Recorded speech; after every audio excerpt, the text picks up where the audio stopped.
my 30th birthday, my parents announced they were giving all my presents to my sister. "Congrats," they said. "Start packing." "You can crash with a buddy," Mom added. Dad chimed in, "You're self-sufficient, right? So we're handing the house to your sister." "All right," I said and left. The next day, something shocking happened with their business. 45 missed calls from Dad, 1 voicemail from my sister. "It was just a prank, Max." "Come home. My name's Max. I'm 30, always the quiet one in the family. Not the star, not the rebel, just Max. The one who never stood out enough to be praised, but never messed up enough to be scolded. I've always been the guy who worked hard, stayed out of the spotlight, and followed the rules, hoping one day my efforts would matter. But that's not how it goes, is it? Not when you're always in the shadows. Growing up, my younger sister, Lily, was the family's pride and joy. My parents spoke of her achievements like they were divine gifts. She was the perfect student, charming everyone, flawless in their eyes. Meanwhile, I was the silent one, buried in my studies, juggling part-time jobs to get through college. But none of that seemed to register.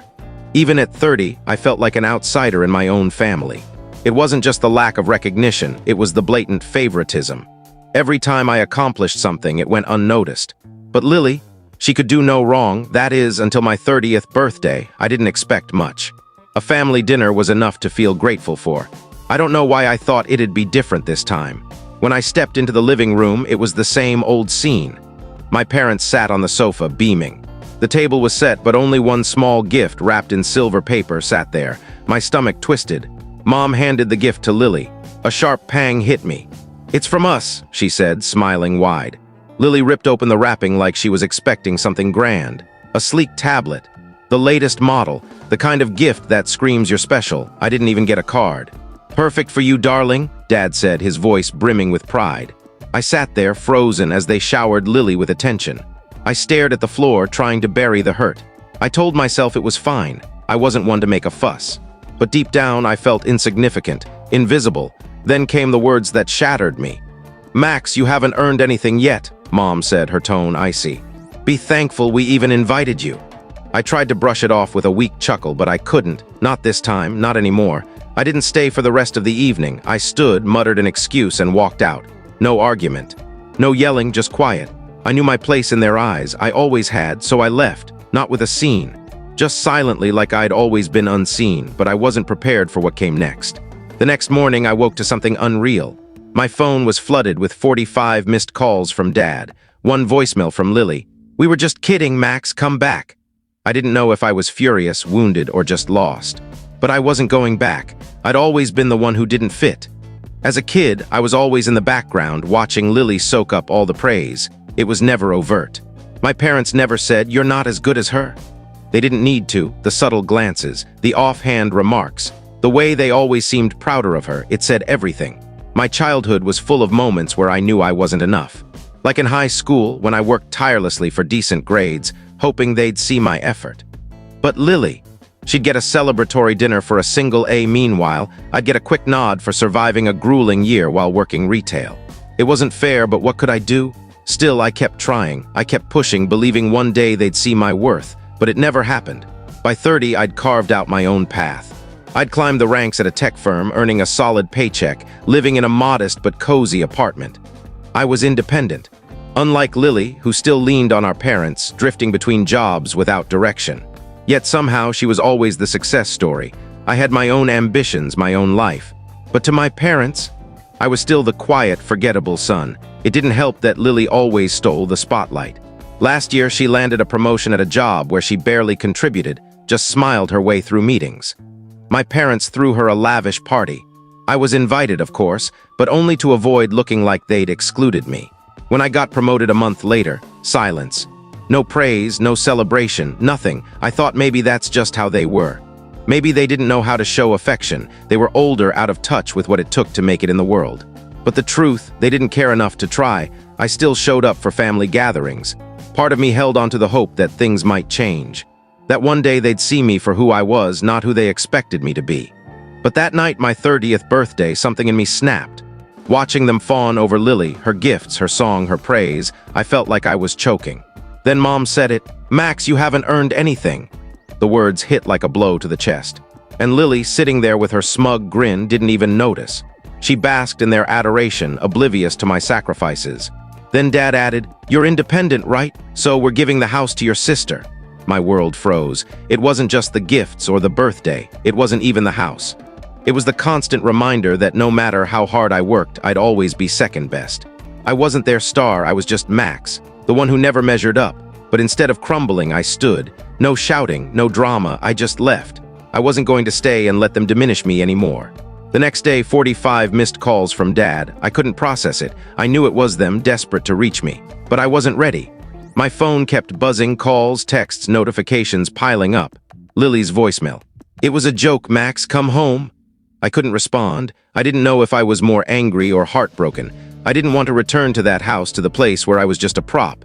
But Dad texted, "Max, don't make this harder than it is. We're family, come back," I scoffed.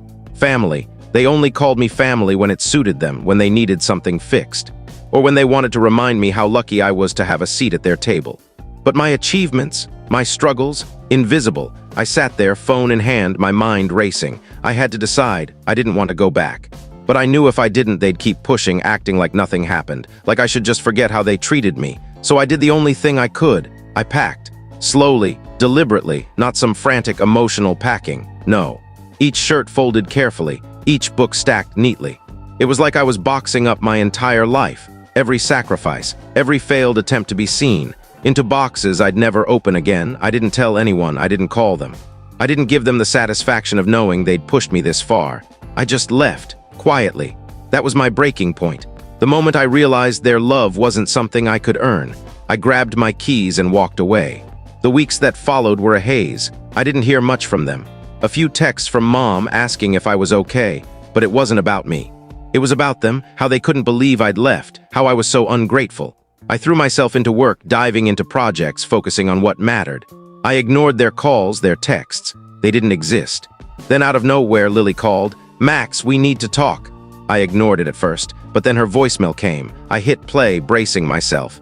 "We need you here, Mom's struggling. I didn't mean to hurt you. It was a joke. Please come home." Anger surged through me. I'd been there for years. I'd been the invisible one waiting for them to care. And now, a half-hearted, it was a joke. I couldn't do it. But there was a crack in her voice, a hint of desperation that made me pause. She wasn't sorry. She was manipulating. That's when I knew. I wasn't going back. I wasn't going to be their fallback. I wasn't going to let them control me anymore. I deleted the voicemail. Then something unthinkable happened. A few days later, I learned about their company. It wasn't just a minor issue. It was a catastrophe, a financial collapse that could ruin them. It wasn't a small hiccup. This was massive. They were in deep trouble, and just when I thought I'd cut them out for good, my phone buzzed. Dad again. "Max, we need you." I stared at the text. "We need you." The same words they'd used before, but now they were desperate. They needed me. I didn't reply. I didn't need to. I wasn't going back to clean up their mess. That was the moment I knew I'd made the right choice. Weeks turned into months. I buried myself in work. I poured my energy into every task, every opportunity, until I barely thought about them. That's how it works, right? When you're escaping, you dive into something else. It keeps you going. Ignoring them wasn't easy. They kept trying. One day, an unfamiliar number called. I almost ignored it, but something made me answer. "Max," it was Dad. His voice was different, shaky, unlike his usual confident tone. "Yeah, it's me. I don't know where to begin, son. You need to come back. Your mom, she's a mess." I didn't respond right away. Mom, a mess. She wasn't a mess when she told me I hadn't earned anything. She wasn't a mess when she treated me like I didn't matter. Now she needed me. "I'm not coming back," I said, the words spilling out like I'd been holding them for years. I know," Dad said quickly, "but this is serious. Your sister, Lily, messed up." I froze. Lily messed up. Dad never admitted fault in her. It was the first crack in their perfect narrative. "What do you mean?" "The company, it's bad, Max. We're losing everything. We need help. We need you." I was floored. Was this real? Were they really turning to me after everything? "You need me now?" I said, my voice sharp. "Funny how that works. You ignored me for years, made me feel worthless, and now you want me to fix your mess." Silence. I didn't expect an apology. I didn't expect anything. But I had to say it. "Max, I'm sorry for everything. I know it's late, but we need you. The company's falling apart." I hung up. I didn't need to hear more. I didn't need their guilt trips. I didn't need to be their last resort. They kept trying. Calls, texts. They even reached out through others, my aunt, cousins, old friends. "Max, please, it's urgent. Come back." I ignored them all. It wasn't about the company. It wasn't about money. It was about me owing them nothing. Not after all those years. All those ignored birthdays, all those overlooked achievements. They weren't my burden anymore. Then something unexpected. A message from my old boss, always too nosy about my family. Heard about the company Max. They're in trouble, looking for investors. You could help. They're asking for you. A chill ran through me. There it was again, the expectation. They needed me, but instead of guilt, I felt resolve. I wasn't going back to fix their mistakes. I wasn't going to be their savior. I didn't reply to my boss. I didn't reply to anyone. I blocked their numbers. And I kept building my life. That was when I knew I'd chosen right. Months passed since I cut them off. I thought it'd be unbearable. But the longer I stayed away, the clearer it became. For the first time, I was free. Free from their expectations, their manipulations, their need for control. It wasn't about their company anymore. It was about peace. A peace I'd never known until I stopped letting them define me. I focused on my career. A small business I'd started in those early weeks of solitude was thriving. I had a team now. People who valued me, who listened to me. People who didn't see me as a side character, but I never forgot how they treated me. How they only called when their world crumbled. How they expected me to drop everything and save them. They thought I was still the Max they could push around. They didn't know me at all. One night, just as I was settling into my new life, I saw something that stopped me cold. A news alert on my phone. The headline was too familiar. Local tech firm faces collapse. Family business in crisis. The article detailed my parents' downfall, and it hit me hard. Their business was done. Mom and Dad were losing it all. I wasn't surprised. Part of me knew it was coming. They'd always acted like their problems were unsolvable. They'd pushed away anyone who didn't fit their perfect image. But it wasn't the article that got me. It was the comments below. Strangers mentioning my parents' names, talking about their rise and fall. Some pitied them, others blamed their mismanagement. But one comment hit me like a punch. Max, if you're reading this, your family needs you. They're sinking and there's nothing left to save. Not from Mom, not from Lily, a stranger. Someone who'd somehow heard my name, someone trying to drag me back in. I stared at the screen, my mind spinning. Part of me wanted to call, to feel needed. But then I remembered everything, their neglect, their dismissal, their desperation only when it suited them. I deleted the comment. For a long time, I just sat there. I didn't feel triumph in their failure. I didn't feel satisfied. I felt relief. I didn't have to carry their burdens anymore. I didn't have to fix their chaos. I wasn't their solution. The truth was, I'd spent years trying to earn their approval, their love. And when I finally stopped, when I finally said no, I started living for myself. That was worth everything. A week later, I went to my favorite spot, a quiet park by the river. It was calm, serene, no one to judge, no one to tell me I should have done more. I sat on a bench, watching the sunset, letting the past months settle in my soul. The breeze felt cleansing, easing the last of my resentment. Then my phone buzzed, a message from Lily. "I'm sorry, Max, for everything. I didn't realize what I was doing. Please come back. We need you." I stared at it, my fingers hovering over the keys, tempted to reply, but I didn't. I let her words sink in. I didn't owe them anything. Not her. Not them. I wasn't the kid who had to fix their messes anymore. I wasn't the one who needed their validation. Not anymore, so I didn't respond. Instead, I set my phone down and stood. I had my own life now, and that was enough.